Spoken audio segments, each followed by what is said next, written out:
UP के बहराइच में पिछले साल 13 अक्टूबर को दुर्गा प्रतिमा विसर्जन के दौरान हुए दंगे में मारे गए राम गोपाल मिश्रा के केस में मुजरिम सरफराज को फांसी की सजा सुनाई गई है। साथ ही उसके बाप और 2 भाइयों समेत कुल 9 अफराद को उम्र कैद की सजा सुनाई गई है। इससे पहले बुध को अदालत ने 13 मुलजिमों में 3 को दोष मुक्त करार देते हुए 10 पर अपना फैसला महफूज रख लिया था। जिन लोगों को मुजरिम करार दिया गया है उनमें अब्दुल हमीद, फहीम, सरफराज, तालिब, सैफ, जावेद, जीशान, शोएब, ननकऊ और मारूफ शामिल हैं।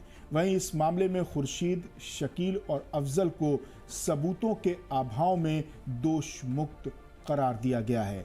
अदालत के इस फैसले से जहां राम गोपाल के घरवालों ने खुशी का इजहार किया, वहीं सरफराज और दूसरे मुजरिमों के अहले खाना ने अदालत के इस फैसले को हाई कोर्ट में चुनौती देने की बात कही है। अब आपको एक और केस याद दिलाता हूं। साल 2023 जुलाई का महीना आरपीएफ कांस्टेबल चेतन सिंह चौधरी ने 3 मुस्लिम मुसाफिरों को महज उनके मजहब की बुनियाद पर गोली मारकर कत्ल कर दिया था। अब चेतन सिंह अदालत में अपनी जमानत की अर्जी दाखिल कर चुके हैं।